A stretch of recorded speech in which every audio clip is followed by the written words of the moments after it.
അശ്വമലയാളത്തിൻ്റെ എല്ലാ പ്രേക്ഷകർക്കും ഗുരുജനങ്ങൾക്കും ഈ വീഡിയോ കാണുന്ന പുതിയ എല്ലാ വ്യക്തികൾക്കും എൻ്റെ വിനീതമായിട്ടുള്ള നമസ്കാരം. ഞാൻ മധുസൂദന പണിക്കൻ, അകത്തേതര കളരിക്കൽ, പാലക്കാട്. 2025 വർഷത്തിൽ പൊതുവെ അശ്വതി മുതൽ രേവതി വരെയുള്ള 27 നക്ഷത്രക്കാർക്കും ഗ്രഹഗോചരവശാൽ വരുന്ന വർഷഫലത്തെ അടിസ്ഥാനപ്പെടുത്തി ഒരു വ്യത്യസ്തമായിട്ട് രീതിയിലാണ് നമ്മൾ ഈ വർഷം വീഡിയോ തയ്യാറാക്കിക്കൊണ്ടിരിക്കുന്നത്. എല്ലാം സെപ്പറേറ്റ് വീഡിയോ, തൊഴിൽ, ബിസിനസ്, മറ്റു കാര്യങ്ങളായിട്ട് ബന്ധപ്പെട്ടും സാമ്പത്തികം, വിദ്യാഭ്യാസം, അതുപോലെ തന്നെ നമുക്ക് മറ്റ് ഗുണങ്ങൾ, സ്ഥലം, വീട്, വാഹനാദി കാര്യങ്ങളായിട്ട് ബന്ധപ്പെട്ട കാര്യങ്ങൾ, വിവാഹം, വിദേശയോഗങ്ങൾ, ഇതെല്ലാം നമ്മൾ സെപ്പറേറ്റ് വീഡിയോ ചെയ്യാനാണ് ഉദ്ദേശിക്കുന്നത്. അപ്പോൾ ഈ വീഡിയോയിൽ പരിശോധിക്കാനായിട്ട് പോകുന്നത് ഈ വർഷത്തിൽ നമുക്ക് അശ്വതി മുതൽ രേവതി വരെയുള്ള എല്ലാ നക്ഷത്രക്കാർക്കും ജോലിപരമായിട്ടുള്ള കാര്യങ്ങൾ എങ്ങനെയൊക്കെ ആയിരിക്കും, അതിൻ്റെ ഗുണദോഷങ്ങൾ എന്തൊക്കെ, ആർക്കൊക്കെയാണ് ഉയർച്ചയുള്ളത്, ആരൊക്കെയാണ് ശ്രദ്ധിക്കേണ്ടത്, ഏതൊക്കെ കൂറുകാർക്കാണ് ഏറ്റവും ഉന്നതി, അതുപോലെ തന്നെ ബിസിനസ് മേഖല എന്തൊക്കെയാണ് മാറ്റങ്ങൾ, പൊതുവെ പ്രവൃത്തി മേഖല, നമ്മുടെ കർമ്മമേഖലയായിട്ട് ബന്ധപ്പെട്ട എല്ലാ വിഷയങ്ങളും മാത്രമായിട്ടാണ് നമ്മൾ ഈ ഒരു വീഡിയോ തയ്യാറാക്കിയിട്ടുള്ളത്. അപ്പോൾ തീർച്ചയായിട്ടും എല്ലാവർക്കും ഈ ഒരു അറിവ് ഉപകാരപ്രദമാവുമെന്ന് വിചാരിക്കുന്നു. നമ്മുടെ ചാനലിനെ കുറിച്ചുള്ള എല്ലാ വിവരങ്ങളും പുതിയ വ്യക്തികൾക്കായിട്ടുള്ള അറിവാണ്. നമ്മുടെ ഈ വീഡിയോയുടെ ഡിസ്ക്രിപ്ഷൻ വായിക്കുന്ന വർഷം എല്ലാ ലിങ്കുമുണ്ട്, ആവശ്യമുള്ളവർക്ക് കയറി കാണാവുന്നതാണ്. മാസഫലങ്ങൾ, വർഷഫലങ്ങളും, അതുപോലെ തന്നെ ദശാകാലങ്ങൾ, നക്ഷത്രഫലങ്ങളെല്ലാം, ജീവിതത്തിന് 1-ാം ഘട്ടം, പൊതുഫലം എന്നുള്ള 1-ാം ഘട്ടം, ജീവിതത്തിന് 2-ാം ഘട്ടം, മുതലായിട്ട് എല്ലാ വിജയങ്ങളും, യോഗങ്ങൾ, അങ്ങനെയുള്ള അനേകം വീഡിയോകൾ നമുക്ക് കാണാനെ കൊണ്ട് സാധിക്കും. പലരും ചെറിയ ചെറിയ കാര്യങ്ങൾക്ക് വാട്സപ്പിൽ മെസ്സേജ് ചെയ്യേണ്ടത്, തീർച്ചയായിട്ടും ഒരു വാട്സപ്പിൽ മെസ്സേജ് ചെയ്യേണ്ട കാര്യമില്ല. ചെറിയ കാര്യങ്ങൾക്കൊക്കെ ഇവരുടെ താഴെ തന്നെ കമൻറ്റ് ചെയ്യുന്ന വർഷം മറുപടി കൊടുത്തു വരുന്നുണ്ട്. വിശദമായിട്ടുള്ള കാര്യങ്ങൾക്ക് വാട്സപ്പിൽ ബന്ധപ്പെടാം. അത് ഓൺലൈൻ കൺസൾട്ടേഷൻ രീതിക്കാണ് നമ്മൾ ചെയ്ത് കൊടുക്കുന്നത്. അത് നമ്മൾ പേയ്മെൻ്റ് എല്ലാം വാങ്ങിക്കൊണ്ടാണ് ചെയ്യുന്നത്. നേരിൽ വരാൻ ആഗ്രഹിക്കുന്നവർക്ക് മുൻകൂട്ടി ബുക്ക് ചെയ്ത് നേരിൽ വരാവുന്നതാണ്. ദൂരെയുള്ളവർക്ക് തീർച്ചയായിട്ടും ഓൺലൈൻ കൺസൾട്ടേഷൻ തീർച്ചയായിട്ടും ഉപകാരപ്പെടും, അത് പ്രയോജനപ്പെടുത്താവുന്നതാണ്. അപ്പോൾ കൂടുതൽ നമ്മുടെ ചാനലിനെ കുറിച്ചുള്ള എല്ലാ കാര്യങ്ങളും അഭിപ്രായങ്ങളും എല്ലാം അറിയിക്കുക, ബന്ധുമിത്രാദികൾക്ക് ഷെയർ ചെയ്യുക. അപ്പോൾ ഈ വർഷം എല്ലാ തരത്തിലുള്ള അഭിവൃദ്ധികളും ഐശ്വര്യങ്ങളും 27 നക്ഷത്രക്കാർക്ക് ഉണ്ടാവട്ടെ എന്ന് ഒരിക്കൽ കൂടി ആശംസിച്ചുകൊണ്ട് എന്തൊക്കെയാണ് ഈ വർഷത്തിൽ നമുക്ക് ഗുണദോഷങ്ങളൊന്ന് പരിശോധിക്കുകയാണ്. അപ്പോൾ വൈകാതെ നമ്മുടെ വീഡിയോയുടെ വിശദാംശങ്ങളിലേക്ക് നമുക്കൊന്ന് കിടക്കാം.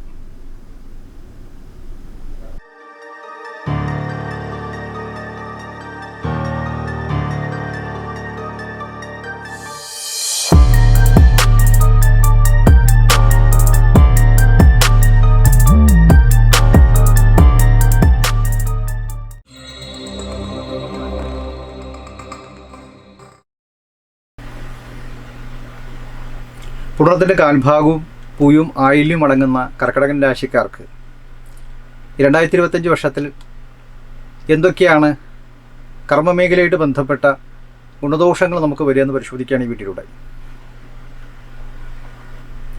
പൊതുവെ കർക്കിടക രാശിക്കാരെ സംബന്ധിച്ചിടത്തോളം ഒരുപാട് മാറ്റത്തിൻ്റെ ഒരു സമയമാണ്. ഇതുവരെ നമ്മളുടെ കാത്തിരിപ്പുകൾക്ക് വിരാമമിടേണ്ട സമയമായി എന്നുള്ളത് ഈ വർഷത്തെ ഫലങ്ങൾ സൂചിപ്പിക്കുന്നു. അഷ്ടമശനി ദോഷങ്ങൾ മാറുന്നു. വ്യാഴത്തിൻ്റെ സ്ഥിതി ഗുണദോഷ സമ്മിശ്രമായിട്ട് ഈ വർഷം കടന്നു പോകുന്നു. രാഹുകേതുക്കളുടെ മാറ്റം വരുന്നു. മറ്റ് ഗ്രഹസഞ്ചാരങ്ങളെ കൊണ്ടും പ്രത്യേകിച്ച് ചൊവ്വയുടെയൊക്കെ സ്ഥിതി കൊണ്ടും ഒരുപാട് മാറ്റങ്ങളാണ് കർക്കിടക രാശിക്കാരെ കാത്തിരിക്കുന്നത് എന്നുള്ളത് നമുക്ക് ആശ്വാസത്തിന് വകയുള്ള ഒരു വർഷമായിട്ടാണ് പ്രത്യേകിച്ച് പറയുന്നത്. അപ്പോൾ കുറച്ച് കാലങ്ങളായിട്ട് നമുക്ക് മുടങ്ങിയ പല കാര്യങ്ങളും നമുക്കൊന്ന് റീസ്റ്റാർട്ട് ചെയ്യാനുള്ളതായിട്ട് സാധ്യതകളും അതിൻ്റെ ആത്മവിശ്വാസം നമുക്ക് തന്നെ ആദ്യം കൈവരിക്കാനെ കൊണ്ട് സാധിക്കും എന്നുള്ളത് പ്രത്യേകിച്ച് പറയുന്നുണ്ട്. എല്ലാത്തിനും നമുക്കൊരു ദൈവാനുഗ്രഹം ഉണ്ടാവും എന്ന് പ്രത്യേകിച്ച് കാണുന്നു. വലിയൊരു മാറ്റമാണ് കർക്കിടക രാശിക്കാരെ സംബന്ധിച്ചിടത്തോളം വരാനിരിക്കുന്നത്. ഒരു കാര്യം പ്രത്യേകം ശ്രദ്ധിക്കേണ്ടത്, നമ്മൾ ഇതുവരെ ചെയ്തിരുന്ന പ്രവൃത്തികളൊക്കെ മാറി ഒരു പുതിയ ശൈലിയിലേക്ക് പുതിയ ജീവിത രീതിയിലേക്ക് നമ്മൾ കിടക്കുകയാണ്. ഒരു പുതിയ സർക്കിളിലേക്ക് നമ്മൾ കിടക്കുകയാണ്. അതിൻ്റെ വലിയൊരു ട്രാൻസ്ഫോർമേഷനാണ് ഇപ്പോൾ നടന്നുകൊണ്ടിരിക്കുന്നതും ഇപ്പോൾ കഴിയാൻ പോകുന്നതും ഒക്കെ ഈ മാർച്ചോടുകൂടി ശനി മാറ്റങ്ങളൊക്കെ സംഭവിക്കുമ്പോൾ സമയത്ത് കഴിയാൻ പോകുന്നതും. അപ്പോൾ നമ്മൾ ആ ഒരു കംഫർട്ട് സോണിൽ നിൽക്കാതെ നമ്മുടെ ചുരുങ്ങിയ ഒരു രീതിക്കനുസരിച്ചിട്ട് നമുക്ക് ശരി ഇങ്ങനെയൊക്കെ മതി എന്നുള്ളതായിട്ടുള്ള ആ ഒരു ലിമിറ്റിൽ നമ്മൾ നിൽക്കാതെ നമ്മൾ പുതിയ കാര്യങ്ങളായിട്ട് ബന്ധപ്പെട്ട് പ്രവർത്തിക്കാനും പുതിയ സാഹചര്യങ്ങളിലേക്ക് നമ്മൾ വഴിമാറാനും അതുപോലെ പല അശാന്ത പരിശ്രമവും വേണ്ടിവരും. നല്ല ഹാർഡ് വർക്ക് ചെയ്യേണ്ടതായിട്ടുള്ള സാഹചര്യങ്ങളാണ് പ്രത്യേകിച്ച് കാണുന്നത്. അതുപോലെ തന്നെ നല്ല ചിന്തകൾ, പോസിറ്റീവായിട്ട് ചിന്തകൾ, നല്ല കൂടിയാലോചനകൾ, നല്ല പ്ലാനിങ്ങുകൾ ഒക്കെ വേണ്ട ഒരു വർഷമായിട്ടാണ് പ്രത്യേകിച്ച് പറയുന്നത്. അങ്ങനെയുള്ളവർക്ക് വലിയൊരു വിജയമാണ് ഈ വർഷം കാത്തിരിക്കുന്നതെന്ന് പ്രത്യേകിച്ച് പറയുന്നു. അപ്പോൾ തീർച്ചയായിട്ടും നമ്മൾ ആ കംഫർട്ട് സോണിൽ ഉടച്ചുകൊണ്ട് തന്നെ നമ്മളൊന്ന് വിശാലമായിട്ട് ചിന്തിക്കാൻ നമുക്ക് പറ്റണം. ആക്റ്റീവ് മോഡിലേക്ക് നമ്മൾ വരണം. എല്ലാ പ്രവർത്തികളും നന്നായിട്ട് ചെയ്യാനുള്ളതായിട്ടുള്ള സാഹചര്യങ്ങളിലേക്ക് നമ്മൾ കടക്കണം. ദൈവാനുഗ്രഹം നമുക്ക് ഉണ്ടാക്കിയെടുക്കണം. പോസിറ്റീവായിട്ട് ചിന്തിക്കണം. പ്രത്യേകിച്ച് അവരവരുടെ സമയസന്ദർഭങ്ങളെക്കുറിച്ച് മനസ്സിലാക്കിക്കൊണ്ട് ഇപ്പോൾ നല്ല സമയമാണോ, പല കാര്യം ചെയ്യാൻ പറ്റിയ സമയമാണോ എന്നൊക്കെ നമ്മൾ അറിഞ്ഞ് മനസ്സിലാക്കിക്കൊണ്ട് മുന്നോട്ട് പോകണമെന്ന് പ്രത്യേകിച്ച് പറയുന്നു. ദോഷപരിഹാരങ്ങൾ നമ്മൾ ചെയ്യേണ്ടതുണ്ട്. അപ്പോൾ ഈ വർഷം കർക്കിടക രാശിക്കാർക്ക് എന്തൊക്കെയാണ് കർമ്മമേഖലയായിട്ട് ബന്ധപ്പെട്ട മാറ്റങ്ങൾ കാത്തിരിക്കുന്നത് നമ്മളൊന്ന് പരിശോധിക്കുമ്പോൾ, ഈ ജലം സംബന്ധപ്പെട്ടതായിട്ടുള്ള കാര്യങ്ങളിൽ അതിപ്പോൾ നമ്മൾ വാട്ടർ അതോറിറ്റി ആവാം, അത് കടൽ കപ്പലൊക്കെ ആയിട്ട് ബന്ധപ്പെട്ട മേഖലകളാവാം, അല്ലെങ്കിൽ മറ്റ് മിനറൽ വാട്ടറായിട്ട് ബന്ധപ്പെട്ട മേഖലകൾ ഇതൊക്കെ ആവാം. ഇതൊക്കെ വളരെയധികം ശോഭിക്കാൻ സാധ്യതയുണ്ട്. സീ ഫുഡ്സൊക്കെ ആയിട്ട് ബന്ധപ്പെട്ട മേഖലകൾ ഒക്കെ ശോഭിക്കാൻ സാധ്യതയുണ്ടെന്ന് പ്രത്യേകിച്ച് പറയുന്നു. കടൽ ഉൽപ്പന്നങ്ങളായിട്ട് ബന്ധപ്പെട്ട കാര്യങ്ങളൊക്കെ ഉണ്ടല്ലോ, അത്തരം കാര്യങ്ങൾ പ്രത്യേകിച്ച് പെട്രോളിയം മുതലായിട്ട് കാര്യങ്ങളൊക്കെ നന്നാവാനുള്ള സാധ്യത പ്രത്യേകിച്ച് പറയുന്നു. അതേപോലെ ഈ തന്ത്രശാസ്ത്രം, മന്ത്രശാസ്ത്രം മുതലായിട്ടുള്ള മേഖലകൾ, അപ്പോൾ അവിടെ നമ്മൾ ഡിവൈൻ സപ്പോർട്ട് കൂടി ഉണ്ടാവും എന്നുള്ളതാണ്. അത്തരം മേഖലകളൊക്കെ നന്നായിട്ട് ശോഭിക്കാൻ സാധ്യതയുണ്ട്. ആ തന്ത്രം പഠിക്കലാവാം, കൈകാര്യം ചെയ്യലാവാം, മന്ത്രതന്ത്രങ്ങളൊക്കെ കൈകാര്യം ചെയ്ത് പഠിക്കലും ആവാം. അതിൽ പ്രവർത്തിക്കുന്നവർക്കും അതിൻ്റെ വിദ്യാഭ്യാസങ്ങളൊക്കെ കൈകാര്യം ചെയ്തിറങ്ങുന്നവർക്കൊക്കെ വളരെയധികം നല്ല മാറ്റങ്ങൾ ഈ വർഷം ഉണ്ടാവും എന്ന് പ്രത്യേകിച്ച് പറയുന്നു. അതുപോലെ തന്നെ വാസ്തുശാസ്ത്രം, ജ്യോതിഷം, ആയുർവേദം മുതലായിട്ടുള്ള മേഖലകൾ, ഹോമിയോപ്പതി മുതലായിട്ടുള്ള മേഖലകൾക്ക് വളരെയധികം അത്തരം മേഖലകൾ പ്രവർത്തിച്ച് കഴിഞ്ഞവർക്ക് നല്ല ജോലി, ഉദ്യോഗത്തിലേക്ക് എത്തിപ്പെടാനുള്ള സാധ്യതയിൽ ഈ വർഷം പ്രത്യേകിച്ച് പറയുന്നുണ്ട്. അതുപോലെ ഡെൻ്റൽ കോളേജുകളൊക്കെ പ്രവർത്തിക്കുന്നതായിട്ടുള്ള വ്യക്തികൾ, ബ്യൂട്ടി പാർലർ നടത്തുന്നതായിട്ട് വ്യക്തികൾ, പെട്രോളിയം മേഖലയിൽ വർക്ക് ചെയ്യുന്നതായിട്ടുള്ള വ്യക്തികൾ, അത്തരം അതോറിറ്റികൾ, അതുപോലെ എക്സൈസ് ഡിപ്പാർട്ട്മെൻറ്റുകൾ വർക്ക് ചെയ്യുന്നതായിട്ടുള്ള വ്യക്തികൾ, ഈ ടെക്സ്റ്റൈൽ സംരംഭങ്ങൾ, അതുപോലെ പശു വളർത്തൽ, നാൽക്കാലി പരിപാലനം, പാല് കച്ചവടം, വിപണനമൊക്കെ നടത്തുന്നതായിട്ട് വ്യക്തികൾ, കടൽ ആയിട്ട് ബന്ധപ്പെട്ട നേരത്തെ പറഞ്ഞുള്ളതായിട്ട് വ്യക്തികൾ, നേവി ഒക്കെ ആയിട്ട് ബന്ധപ്പെട്ട മേഖല, സമുദ്ര ഉൽപ്പന്നങ്ങളുടെ വിപണനം, അതുപോലെ തന്നെ കൃഷി, എഞ്ചിനീയറിംഗ് മുതലായിട്ട് മേഖലകൾ, ഇത്തരം മേഖലകളിലൊക്കെ വളരെയധികം ശോഭിക്കാനുള്ള സാധ്യത പ്രത്യേകിച്ച് പറയുന്നു. പ്രത്യേകിച്ച് വിദേശത്ത് പോകാൻ ആഗ്രഹിക്കുന്നവർക്കും നല്ല സമയമാണ്. അതല്ലെങ്കിൽ ഒരു MNC ജോബൊക്കെ ആയിട്ട് വരുന്ന രീതികളും നമുക്ക് കണ്ടുവരുന്നുണ്ട്. പ്രത്യേകിച്ച് നിയമം, ജുഡീഷ്യറി മേഖലകളിൽ ഒരുപാട് മാറ്റങ്ങൾ വരാൻ സാധ്യത, ഒരുപാട് പ്രൊമോഷൻ മറ്റു കാര്യങ്ങളൊക്കെ കാത്തിരിക്കുന്നു, ഒരുപാട് ഉത്തരവാദിത്തങ്ങൾ വരാൻ സാധ്യത പ്രത്യേകിച്ച് പറയുന്നുണ്ട്. നിയമജ്ഞന്മാർക്കൊക്കെ വളരെയധികം ഈ വർഷം ഒരുപാട് കാര്യങ്ങൾ കൈകാര്യം ചെയ്യാനുണ്ടാവും എന്നുള്ളതാണ് പറയുന്നത്. ആ മേഖലകളൊന്നും അഴിച്ചുപണിയിലും നടക്കും എന്ന് പ്രത്യേകിച്ച് പറയുന്നുണ്ട്. അപ്പോൾ എല്ലാത്തിനും നിയമസാധ്യതകളും നമ്മൾ നോക്കേണ്ടതുണ്ട്. എല്ലാ കാര്യം നമ്മൾ ചെയ്യുന്ന എല്ലാ പ്രവൃത്തികൾക്കും നിയമസാധ്യതകളും പരിശോധിക്കണം. എല്ലാ റൂൾസ് ആൻഡ് റെഗുലേഷൻസ് പ്രകാരം പോകണം എന്ന് പ്രത്യേകിച്ച് പറയുന്നു. അതേപോലെ ചെറുകിട സംരംഭങ്ങൾക്ക് ഒരുപാട് പ്രാധാന്യം വരുന്നു. അതുപോലെ തന്നെ പുതിയ IT ആയിട്ട് ബന്ധപ്പെട്ട കാര്യങ്ങൾ, മോഡേൺ ടെക്നോളജി ബന്ധപ്പെട്ടതായിട്ടുള്ള കാര്യങ്ങൾ, ഇതിൻ്റേതായിട്ടുള്ള അറിവുകൾ, റിസർച്ചുകൾ, ഇതിലൊക്കെ കൂടുതൽ നമുക്ക് തൊഴിൽ സാധ്യതകൾ ഉണ്ടാവും എന്ന് പ്രത്യേകിച്ച് പറയുന്നുണ്ട്. അതുപോലെ റിസർച്ച് മേഖലയായിട്ട് ബന്ധപ്പെട്ട കാര്യങ്ങൾ, ടെക്നിക്കലായിട്ടുള്ള മേഖലകൾ, ഇരുമ്പുരുക്ക് വ്യവസായങ്ങളായിട്ട് ബന്ധപ്പെട്ട മേഖല, മെക്കാനിസം മുതലായിട്ട് മേഖലകൾ, ഇതൊക്കെ ശോഭിക്കാനും, പ്രത്യേകിച്ച് ഈ പ്രീ പാക്ക്ഡ് ഫുഡ് പോലെയുള്ളതായിട്ടുള്ള മേഖലകൾ, ഫുഡ് സപ്ലിമെൻറ്റ്സ്, ഓർഗാനിക് ഫുഡായിട്ട് ബന്ധപ്പെട്ട മേഖലകൾ, കൃഷി, അഗ്രികൾച്ചർ മുതലായിട്ടുള്ള മേഖലകൾ, പാലുൽപ്പന്നങ്ങളായിട്ട് ബന്ധപ്പെട്ട മേഖലകൾ, ഇതിലൊക്കെ ശോഭിക്കാനുള്ള സാധ്യത പ്രത്യേകിച്ച് കാണുന്നു. അതുപോലെ ചിലർക്ക് പാർട്ട്ണർഷിപ്പ് സംരംഭങ്ങൾ തുടങ്ങാനുള്ള സാഹചര്യങ്ങളും പ്രത്യേകിച്ച് ഈ വർഷം ഉണ്ടാവും എന്നാണ് കാണുന്നത്. അതുപോലെ തന്നെ ഈ ആയുധ പ്രവൃത്തികളായിട്ട് ബന്ധപ്പെട്ട ടൂൾസൊക്കെ കൈകാര്യം ചെയ്യേണ്ട കാര്യങ്ങൾ, വെപ്പൺസ് ആയിട്ട് ബന്ധപ്പെട്ട മേഖലയിൽ പ്രവർത്തിക്കുന്നവർ,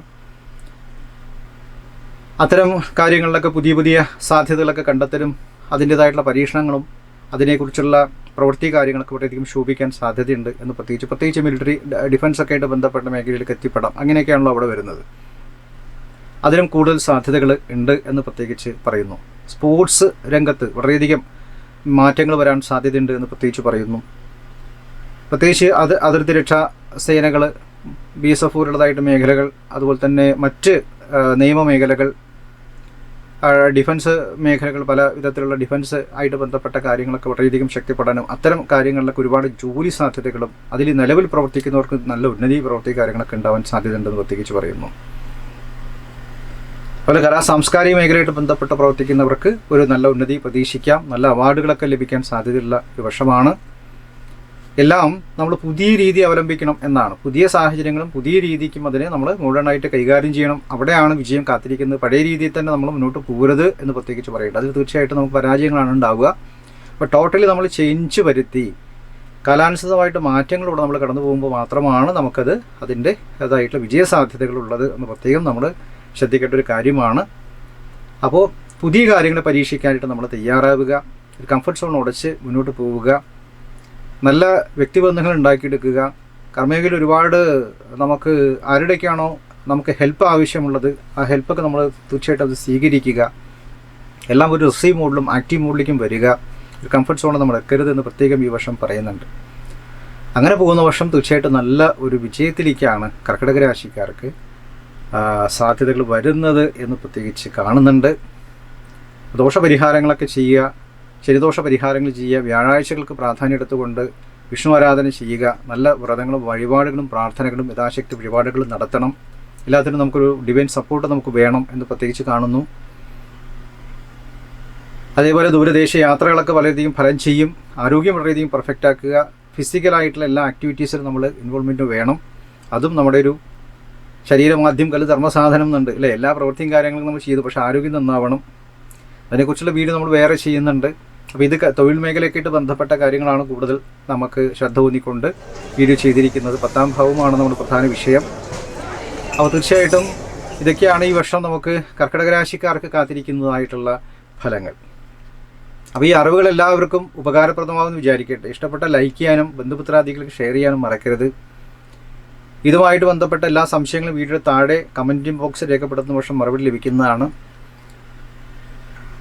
അതുപോലെ ജാതകവശാലുള്ള വിശദാംശങ്ങൾ ആവശ്യമുള്ളവർക്ക് തീർച്ചയായിട്ടും നേരിട്ട് വരാൻ ആഗ്രഹം നേരിട്ട് വരാം. ദൂരദേശങ്ങളിൽ ഇരിക്കുന്നവർക്ക് തീർച്ചയായിട്ടും ഓൺലൈൻ വഴി കൺസൾട്ടേഷൻ മുതലായിട്ട് കാര്യങ്ങൾ പ്രയോജനപ്പെടുത്താവുന്നതാണ്. അത് ഒരുപാട് പേർക്ക് അത് ഉപകാരപ്രദമായിട്ട് വരുന്നുണ്ട്. എല്ലാവർക്കും ഈ വർഷം എല്ലാ ഐശ്വര്യങ്ങളും അഭിവൃദ്ധികളും ദൈവാനുഗ്രഹവും കർമ്മമേഖലയിൽ നല്ല വിജയപ്രദമായിട്ടുള്ള കാര്യങ്ങളും സാഹചര്യമൊക്കെ ഉണ്ടാവട്ടെ എന്ന് പ്രാർത്ഥിച്ചുകൊണ്ട് അടുത്ത ഒരു നല്ല വീഡിയോയുമായിട്ട് വീണ്ടും കാണുമ്പോഴേക്കും എല്ലാവർക്കും നമസ്കാരം.